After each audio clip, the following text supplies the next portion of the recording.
আজ তোমাদের পিরিয়ডিক প্রপার্টির লেকচার 4। এর আগে অলরেডি 3টা লেকচার তোমাদের হয়ে গেছে। আজ তোমাদের লেকচার 4। আজকে আমরা কি পড়ব, কি হয়েছে আমাদের? ইফেক্টিভ নিউক্লিয়ার চার্জ হয়ে গেছে, অ্যাটমিক আয়নিক সাইজ হয়ে গেছে, আয়নাইজেশন হয়ে গেছে, আজ হবে ইলেকট্রন এফিনিটি। দেখো ইলেকট্রন এফিনিটি কি জিনিস, কি বলছে ইলেকট্রন এফিনিটি বলছে electron affinity is the energy change when an electron is added to an atom। দেখো এটা একটা অ্যাটম, সঙ্গে কি একটা ইলেকট্রন অ্যাড হচ্ছে, দিয়ে এই মলিকুলটা এই অ্যাটমটা তোমার তৈরি হচ্ছে, সেটা কি নেগেটিভ চার্জ হবে। ইলেকট্রন অ্যাড হওয়া মানে নেগেটিভ চার্জ হবে তো। দেখো এটাকে কি বলছে কোথায়, দেখো generally the energy that result from this process is negative or close to zero। সেই ঘটনাটাকে আমরা কি বলছি না ইলেকট্রন এফিনিটি। তাহলে কি না the more negative this energy, যত নেগেটিভ হবে এনার্জিটা, তাহলে কি না তত ওদের ইলেকট্রন এফিনিটিটা তত বেশি হবে। এরপর আমরা affinity. The electron affinity of an element is defined as the amount of energy released when an electron is added to a neutral gaseous atom is called electron affinity. Neutral gaseous atom মানে কি, আগের ক্লাসেও বললাম neutral gaseous atom, বা এই জায়গায় আমি কি লিখতে পারি না আইসোলেটেডও লিখতে পারি, আইসোলেটেড গ্যাসিয়াস অ্যাটমও আমি সংজ্ঞাতে লিখতে পারি। আইসোলেটেড মানে সিঙ্গেল মলিকুল, যেটা আমরা পিরিয়ডিক টেবিলে দেখতে পাই। এবার দেখো তার নিচে কি লেখা আছে, ইলেকট্রন এফিনিটিকে আমি নর্মাল একটা গ্যাসিয়াস মলিকুল নিয়েছি, একটা ইলেকট্রন আমাকে এখানে অ্যাড করতে হবে, একটা ইলেকট্রন অ্যাড হচ্ছে, অ্যাড হলে কি হবে নেগেটিভলি চার্জ, তাহলে কি নেগেটিভ চার্জ হয়েছে, দিয়ে এনার্জি কি হচ্ছে প্লাস এনার্জি, এনার্জিটা হচ্ছে তোমার রিলিজ হচ্ছে, তো রিলিজ, তাহলে এটাই হচ্ছে তোমার কি ইলেকট্রন এফিনিটি। এরপর আমরা ইলেকট্রন এফিনিটির বিস্তারিতভাবে জানবো ইলেকট্রন এফিনিটি কি।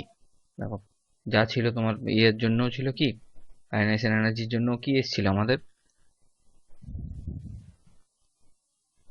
সাকসেসিভ আয়নাইজেশন এনার্জি ছিল, তাহলে এখানে কি লিখবো আমরা electron affinity successive.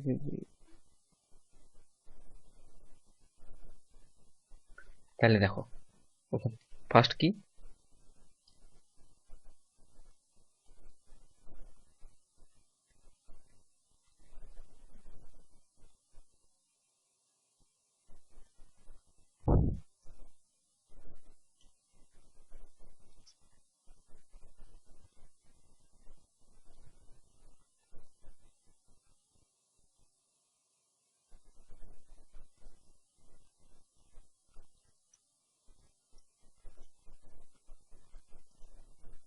Successive electron affinity. Successive electron affinity কি দেখো, এ একটা গ্যাসিয়াস মলিকুল লিখে দিলাম, প্লাস কি একটা ইলেকট্রন আমাকে অ্যাড করতে হবে, তাহলে ই মাইনাস কি হলো, কি তৈরি হচ্ছে না এ মাইনাস, এটা গ্যাসিয়াসটা গ্যাসিয়াসই থাকছে, প্লাস কি না এনার্জি, যে এনার্জিটা কি হচ্ছে রিলিজ হচ্ছে। এরপরে দেখো এরপরে যদি আমাকে আরো সেকেন্ড একটা ইলেকট্রন অ্যাড করতে হয়, মানে কি হচ্ছে এ মাইনাস জি আছে, এরপরে এর থেকে কি আরেকটা ইলেকট্রন অ্যাড করতে হবে, কি লিখবো আমরা এ টু মাইনাস জি এনার্জি। এইবারে এ টু মাইনাস আবার কি এটাও গ্যাসিয়াস প্লাস ইলেকট্রন কি তৈরি হবে এ থ্রি মাইনাস জি। এইবারে ঘটনাটা তোমরা দেখো জিনিসটা কিন্তু আলাদা। এবার দেখো প্রথম কি বলেছিলাম এনার্জি, এটাতে কি হচ্ছিল এনার্জি কি হচ্ছিল তোমাদের এনার্জি রিলিজ হচ্ছে,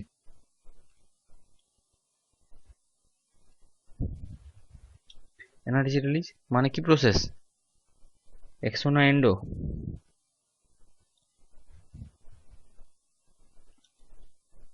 এক্সোথার্মিক প্রসেস ছিল তো।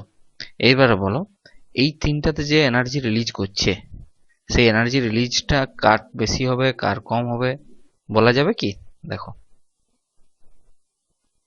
কার কার ক্ষেত্রে কম হবে কার ক্ষেত্রে বেশি হবে, এগুলোকে আমরা কিভাবে লিখবো আর একটু লিখে দিচ্ছি আমি এই পাশে। তোমরা দেখো, যেটা হচ্ছে এর জন্য আমি কি ই এ 1, নিচেরটা কি ই এ 2, আর এটা ই এ 3। একটু ভালো করে লিখে নেবে তোমরা, ই এ 3। এবারে বলো, দেখো এখানে একটা কিন্তু ক্যাচ আছে। কি ক্যাচ আছে? প্রথম যে আমি যেটা করলাম, দেখো প্রথম যে আমার রিয়েকশন এটা হচ্ছে, যেটা ফার্স্ট যে রিয়েকশনটা আমার হচ্ছে, প্রথম যেটা আমি করছিলাম এ জি থেকে একটা ইলেকট্রন অ্যাড করলাম, যেটা সেইখানে কিন্তু আমার এনার্জি রিলিজ হচ্ছে। এবার দেখো, এনার্জি রিলিজ তো হলো, এনার্জি রিলিজ করে আমি একটা ইলেকট্রন অ্যাড করে দিলাম, কিন্তু আমার কাছে দেখো ইলেকট্রনের যে স্ট্রাকচার, দেখো এটাতে আমি একটা কি না ইলেকট্রন একটা আমি এইখানে অ্যাড করে দিলাম, এই জায়গাটা এই পয়েন্টটাতে আমি একটা ইলেকট্রন অ্যাড করে দিচ্ছি। এটা ধরো আমি একটা ইলেকট্রন অ্যাড করলাম,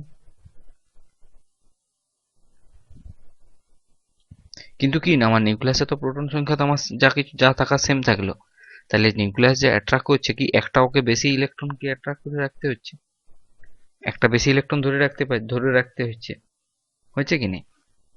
তাহলে কি প্রথম তো এনার্জি রিলিজ করলো, তাহলে কি আরো এনার্জি রিলিজ করতে চাইবে আরেকটা ইলেকট্রন ওকে অ্যাড করতে গেলে? যদি আরেকটা ইলেকট্রন অ্যাড করতে হয় এখানে, তাহলে কি আরো এনার্জি রিলিজ করতে চাইবে? আর এনার্জি রিলিজ করতে চাইবে না। তখন কি না এনার্জি, তখন আমাকে যদি আরেকটা ইলেকট্রন আমাকে এখানে অ্যাড করতে হয়, তখন আমাকে এটাতে এনার্জি দিতে হয়, মানে ওটাকে জোর করে এখানে অ্যাড করাতে হবে। জোর করে এই যে ইলেকট্রনটা আমি অ্যাড করব সেটা আমাকে জোর করে অ্যাড করাতে হবে।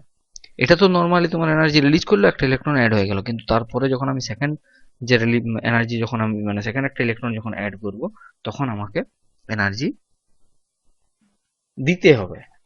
তখন সেটা আর আমার মানে তোমার কি এন্ডোথার্মিক প্রসেস হয়ে যাবে, এক্সোথার্মিক আর থাকছে না। তাহলে কি না সাকসেসিভ কি নাম, তাহলে তাহলে সাকসেসিভ ইলেকট্রন এফিনিটিতে আমার কি হচ্ছে? দেখো প্রথম ফার্স্ট ইয়েতে আমার কি হচ্ছে, ইএ ওয়ানে আমার কি হচ্ছে, এনার্জি রিলিজ হচ্ছে। কিন্তু ইএ টুতে আবার একটা ইলেকট্রন যখন অ্যাড করতে যাচ্ছি, তখন আমার এনার্জি অ্যাবজর্ব হয়ে যাচ্ছে। সেম ইএ থ্রির ক্ষেত্রেও জিনিসটা সেম। ইএ থ্রির ক্ষেত্রেও জিনিসটা সেম, এনার্জি অ্যাবজর্ব হচ্ছে। এবার তখন ডেল এইচ এর ভ্যালুটা আমাকে কি হবে? ডেল এইচ এর ভ্যালু আমার কি হবে? আয়নাইজেশন এনার্জির ক্ষেত্রে কি হয়েছিল ডেল এইচ এর ভ্যালু?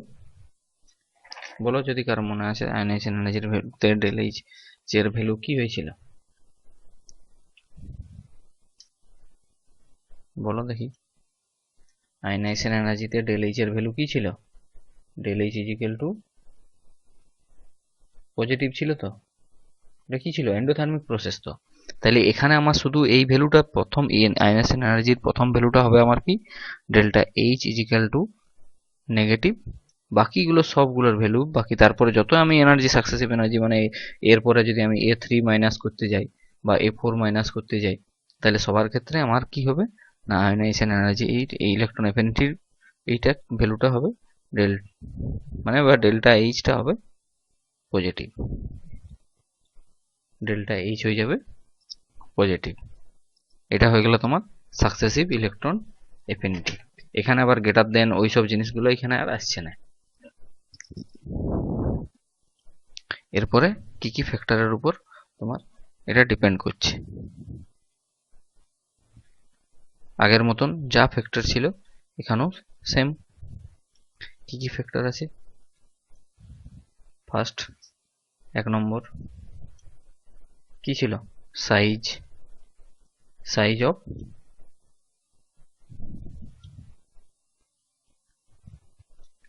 The atom. দেখো একটা সাইজ একটা, আর একটা সাইজ এটা। তাহলে কার ইলেকট্রন এফিনিটি বেশি হবে, মানে কে বেশি এনার্জি রিলিজ করবে। দেখো ছোটটাতে আমার একটা ইলেকট্রন ও কি নিউক্লিয়াসের সাথে ভালো ভাবে অ্যাট্রাক্ট হয়ে আছে, যে ছোট স্ট্রাকচার মানে কি ওই নিউক্লিয়াস ভালো অনেক জোরে অ্যাট্রাক্ট করে আছে। এবার এখানে যদি আমাকে একটা ইলেকট্রন অ্যাড করতে হয় তাহলে কি একে বেশি এনার্জি রিলিজ করতে হবে, এর থেকে বড়টার থেকে একে বেশি এনার্জি রিলিজ করতে হবে। তাহলে কি হবে না, ইএ মানে কি electron affinity proportional to 1 by size. Ionization energy তো সেম ছিল, এটা তো সেম হবে। এবার দেখো 2 নম্বর কি? 2 নম্বর হয়ে গেল তোমার যা ছিল পয়েন্ট, যা ছিল সবার ক্ষেত্রে দুটোর ক্ষেত্রেই সেম পয়েন্ট, যা ছিল আয়নাইজেশন এনার্জির ক্ষেত্রে এটার ক্ষেত্রেও সেম হয়ে যাবে। কি হবে 2 নম্বর?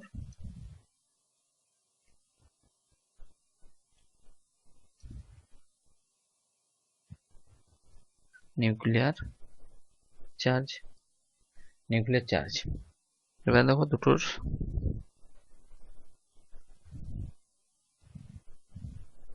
একটাতে 3টে চার্জ আছে, একটাতে 5টে চার্জ আছে। নিউক্লিয়াসের চার্জ এটা, মানে প্রোটন সংখ্যা ধরো। তাহলে দেখো যার নিউক্লিয়াসের চার্জ বেশি সেই ইলেকট্রনকে তাড়াতাড়ি অ্যাট্রাক্ট করবে কিনা, সে চাইবে তাড়াতাড়ি অ্যাট্রাক্ট করতে। তাহলে কি যার নিউক্লিয়ার চার্জ বেশি, আর যার নিউক্লিয়ার চার্জ বেশি হবে একই পিরিয়ডে যার নিউক্লিয়াসের চার্জ বেশি হবে তার কি হবে, তার সাইজটাও তো ছোট হবে। তাহলে কি হবে না, electron affinity proportional two nuclear charge. ঠিক আছে, এরপরে লাস্ট পয়েন্ট ফ্যাক্টরের কি না,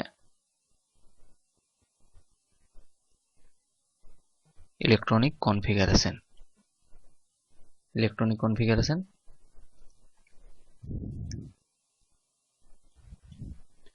electronic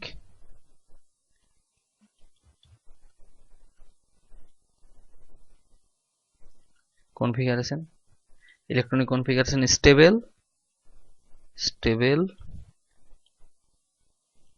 electronic configuration। Stable electronic configuration কখন হবে, যখন সেটা হাফ ফিল্ড বা কি ফুল ফিল্ড হবে, তখন সেটা স্টেবল হবে। যত বেশি স্টেবল হবে তত কি ইলেকট্রন এফিনিটি মানে বেশি এনার্জি রিলিজ করতে হবে। বেশি স্টেবল হবে, যত বেশি স্টেবল হবে তত বেশি এনার্জি রিলিজ করতে হবে। এই তিনটা হয়ে গেল তোমার ফ্যাক্টর। এরপরে দেখো, এরপরে আসে তোমার পিরিয়ডিক টেবিলে লেফট টু রাইট যদি যাওয়া হয়, পিরিয়ডিক টেবিলে লেফট টু রাইট আর টপ টু বটম, তাহলে কি হবে আয়নাইজেশন এনার্জি, আয়নাইজেশন বারবার আমার আয়নাইজেশন এনার্জিটাই মনে পড়ে যাচ্ছে।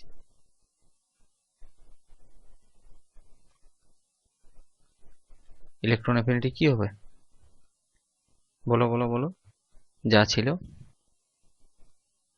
ইনক্রিজ, এদিকে হয়ে যাবে তোমার ডিক্রিজ। এটা কি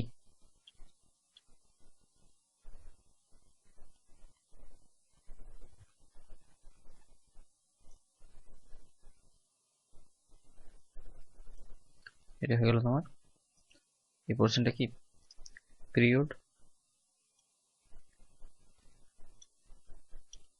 এই দিকটা হয়ে গেল গ্রুপ। সাইজ তো আস্তে আস্তে কমছে, তাহলে কি হবে? সাইজ যত কমবে তত কি না ইলেকট্রন এফিনিটি বাড়বে। আর উপরে যত সাইজ যত বাড়ছে ইলেকট্রন এফিনিটি বা সাইজ বাড়ছে মানে নিউক্লিয়ার চার্জ বাড়ছে, তাহলে ইনক্রিজিং হচ্ছে। বাস ওই সেম কেস। এবারে দেখো এক্সেপশন গুলো। এক্সেপশন গুলো কি কি আছে? এটা হলো variation in periodic table.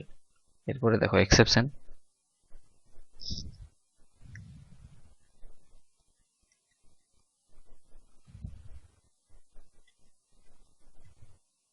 Period 2। Period 2 তে কি কি এলিমেন্ট আছে? পিরিয়ড 2 তে আছে তোমার কি কি? Lithium, beryllium, boron, carbon, nitrogen, oxygen, chlorine, neon. Ionisation এনার্জির ক্ষেত্রেও এই পিরিয়ড 2 তে এক্সেপশনটা ছিল, এখানেও তোমার এক্সেপশনটা আছে। কারণ এইগুলো তো এক্সেপশনটা হচ্ছে কেন? কারণ এদের সাইজগুলো খুবই ছোট। পিরিয়ড 2 তে আছে, তাহলে দুটো সেল আছে, দুটো সেল থাকার জন্য এদের সাইজটা খুবই ছোট, তাহলে এই জন্য এক্সেপশন গুলো আসছে। পরের গুলোতে অতটা এক্সেপশন আসছে না। ঠিক আছে, এবার দেখো কি হচ্ছে। নর্মালি কি হওয়ার কথা? সব থেকে বেশি ইলেকট্রন এফিনিটি কার? নিয়নের। নর্মালি তো এটা হওয়ার কথা। মানে নর্মালি কি হওয়ার কথা? আমি দেখিয়ে দিচ্ছি তোমাকে নর্মালি কি হওয়ার কথা। যে আমি নর্মালি লিখি গ্রেটার দেন এটা, গ্রেটার দেন এটা, দেন এটা, এটা এরকম হওয়া উচিত, কিন্তু কি না অ্যাকচুয়ালি দেখা যাচ্ছে এরকম হয় না। কেন? কি হয় তাহলে? আর কেন হয়? হয় যেটা হচ্ছে তোমার নিয়নের ইলেকট্রন এফিনিটি সব থেকে কম হয়, তারপরে হয় নাইট্রোজেনের, তারপরে হয় বেরিলিয়ামের, তারপরে হয় বোরনের, তারপরে হয় লিথিয়ামের, তারপরে হয় কার্বনের, তারপরে অক্সিজেনের, তারপরে ফ্লোরিনের। ফ্লোরিনের ইলেকট্রন এফিনিটি সব থেকে বেশি হয়ে যায়। এবারে কেন হয়? কেন দেখো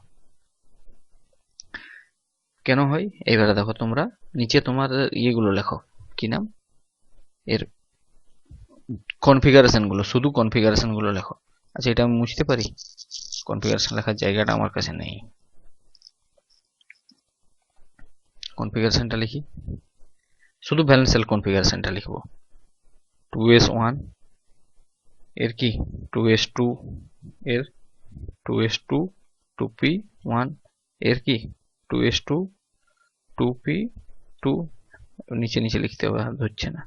2s2 2p3 2s2 2s2 2p4, আবার কি 2s2 2p5 2s2 2p6। দেখো এবারে কেসটা কি কি হচ্ছে। দেখো এ পুরো ফুলফিল স্ট্রাকচার, এ পুরো স্টেবল, এ আর ইলেকট্রন নিতেই চাইবে না, তাহলে এ এনার্জি রিলিজ করতেই চাইবে না। এনার্জি রিলিজ যদি না করে তাহলে এখানে ইলেকট্রন অ্যাড হবে না, মানে বাস্তব কথা এখানে একটা ইলেকট্রন অ্যাড হবে না। কিন্তু দেখো এরা কি বাকি যারা আছে, দেখো তোমার কারা কারা, কার্বন, অক্সিজেন, ফ্লোরিন, এরা কিন্তু নর্মাল জেনারেল যেটা রুল, জেনারেল যা রুল বা লিথিয়ামের বলো, জেনারেল যা রুল সেই রুলটাই এরা ফলো করছে। এরা কিছু কম মানে এরা অন্য কিছু ফলো করছে না, এরা জেনারেল যা রুল সেটাই ফলো করছে। কিন্তু দেখো এবার দেখো নাইট্রোজেন কি আছে? হাফ ফিল্ড, তাহলে এও একটা স্টেবল স্ট্রাকচারে আছে, নাইট্রোজেনও স্টেবল স্ট্রাকচারে আছে, তাহলে এও চাইবে না আমি একটা ইলেকট্রন নেই। তাহলে কি সব থেকে আমার দেখো সব থেকে কম কার হলো আমার এখানে? সব থেকে কম আমার হয়ে গেল নিয়ন। নিয়ন কি নিতে চাইছে না। তারপরে কার হয়ে গেল? নাইট্রোজেন, হাফ ফিল্ড আছে। তারপরে কার? হবে, কারণ কি না ফুলফিল আছে, আছে তো। তারপরে দেখো, তারপরে হয়ে যাচ্ছে আমার বোরন। এবার বোরন কি করে হচ্ছে এবারে দেখো, বোরন কি করে হচ্ছে সেটা এবারে দেখো। বোরন কি করে, ও এই একটা ইলেকট্রন যদি ও মানে লুজ করে দেয়, এই একটা ইলেকট্রন যদি ও লুজ করে, তাহলে কি হবে না, ও একটা স্টেবল ফর্মে চলে আসছে। কারণ কি, ও তখন 2s2, ও মানে ও একটা ইলেকট্রন নেওয়ার থেকে একটা ইলেকট্রন ছেড়ে দেওয়ার টেন্ডেন্সিটা ওর কাছে বেশি। একটা ইলেকট্রন ও নেওয়ার থেকে একটা ইলেকট্রন ও ছেড়ে দেওয়ার টেন্ডেন্সিটা বেশি। তাহলে কি ও সহজে এনার্জি রিলিজ করতে চাইবে না, সেই জন্য কার হচ্ছে বোরন। তারপরে কি, তারপরে হয়ে যাচ্ছে তোমার লিথিয়ামের ক্ষেত্রেও সেম কেস। লিথিয়াম কিন্তু কি না একটা ইলেকট্রন ও নিতে চাইবে, একটা ইলেকট্রন ও নিলে কি হবে, লিথিয়াম যদি একটা ইলেকট্রন নেই, তাহলে কি লিথিয়ামের তোমার নর্মাল লিথিয়াম কি হবে, তো একটা ফুলফিল স্ট্রাকচারে চলে আসবে। তাহলে লিথিয়াম কিন্তু তোমার নর্মাল রুল ফলো করছে। লিথিয়ামের যা হওয়ার, এই এই যে চারটা লিখলাম, এই চারটা তোমার হয়ে গেল তোমার কি না একটা এক্সেপশন। এই চারটা তোমার জন্য নর্মাল রুল ফলো করছে না। তারপরে তোমার বাকি যারা আছে তাদেরকে তুমি লিখে দাও নর্মাল। লিথিয়াম, তারপরে কি হবে কার্বন, তারপরে কি হবে অক্সিজেন, তারপরে ফ্লোরিন। বাকিগুলো নিয়ে ভাবার কিছু দরকার নেই, বাকিগুলো নর্মাল। দেখো একটা ইলেকট্রন ও নিতে চাইবে, একটা ইলেকট্রন যত নিতে নিতে চাইলে কি ও তত বেশি এনার্জি রিলিজ করতে চাইবে, যত তাড়াতাড়ি ওর কাছে একটা ইলেকট্রন আসে এও চাইবে। তারপরে কি আছে কার্বন, কার্বনও তো একটা নিলেও স্টেবল হয়ে যাবে, দেখো 2p3 হয়ে যাবে, তখন ও চাইবে একটা আমি যত তাড়াতাড়ি নিতে পারি তত। বাকিগুলো তোমার নর্মাল রুল সাইন হিসাবে বা নিউক্লিয়ার চার্জ হিসাবে সেই হিসাবে তোমার ফলো করে বাকিগুলো হচ্ছে। বাকিগুলো দেখো জেনারেল নর্মাল রুল যা আছে সেটাতেই ফিল আপ হচ্ছে। ঠিক আছে, এটা হয়ে গেলো একটা এক্সেপশন। এবার আরেকটা এক্সেপশন আসে, সেটা দেখো আরেকটা এক্সেপশন কি, আরেকটা এক্সেপশন আছে না গ্রুপ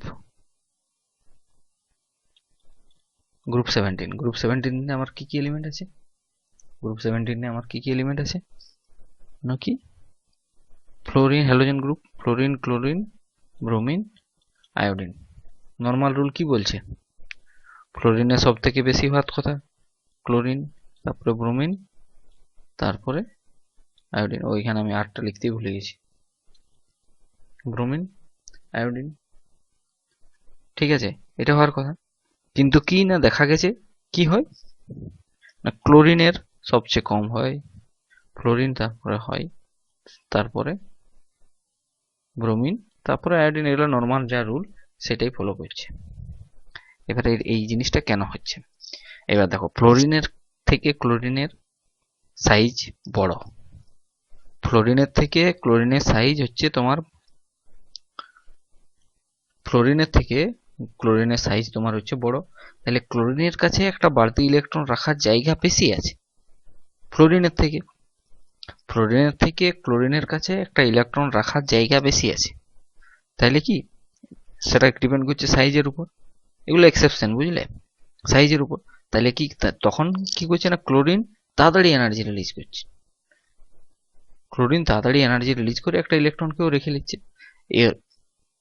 এবারে এই জিনিসটাকে বোঝার একটা সিম্পল উপায় আছে দেখো, ফ্লোরিন আর ক্লোরিন, বাকিগুলো তো ব্রোমিন আয়োডিনের বোঝার কোনো দরকার নেই, ওগুলো তোমার নর্মাল রুল যা হচ্ছে সেটা ফলো করছে। ফ্লোরিন আর ক্লোরিনের ক্ষেত্রে কি আছে, ফ্লোরিনের যেহেতু সাইজ ছোট, মানে এ ধরো এ গার্লফ্রেন্ড বানাতে পারে, কিন্তু গার্লফ্রেন্ডকে বিয়ে করে ও ঘরে এনে রাখতে পারবে না, মানে ঘর নেই এর কাছে, ঘরে রাখার জায়গা নেই। আর ক্লোরিন কাছে কি না গার্লফ্রেন্ডও বানাচ্ছে আর ওকে বিয়ে করে ঘরও নিয়ে এসছে, মানে কি এর কাছে ঘর আছে, থাকার ঘর আছে, তাহলে বিয়ে করে বউকে নিয়ে ঘরে থাকছে। এইভাবে বুঝো তাইলেই ভালোভাবে বুঝতে পারবে। সেই হিসাবে কি স্ট্রিক, তাহলে ক্লোরিন কি চাইছে, আমি তো যত তাড়াতাড়ি আমার কাছে তো ঘর আছে, আমি আগে রাখবো, আমি আগে। ক্লোরিনের কাছে ঘর নেই, ও বাধ্য হয়ে কি করে গার্লফ্রেন্ড তো কই সীমিত থাকে, তাহলে কি সেই জন্য তোমার ক্লোরিন ব্রোমিন, ক্লোরিন তারপরে ফ্লোরিন তারপরে ব্রোমিন তারপরে আয়োডিন, এইটা হয়। এই ট্রেনটা তোমার ফলো করে গ্রুপ 14, এই জিনিসটা তোমার গ্রুপ 14 গ্রুপ 15 গ্রুপ 16ও ফলো করে। সেখানে কি আছে, কোন কোন গ্রুপ, গ্রুপ 15, এই গ্রুপ 14, 15, 16 সবাই এই গ্রুপটা এই ধরনের টেন্ডেন্সি ফলো করে সাইজের জন্য, মানে থাকার ঘর নেই ওই জন্য। ঠিক আছে, এগুলা হয়ে গেল তোমার ইলেকট্রন এফিনিটি।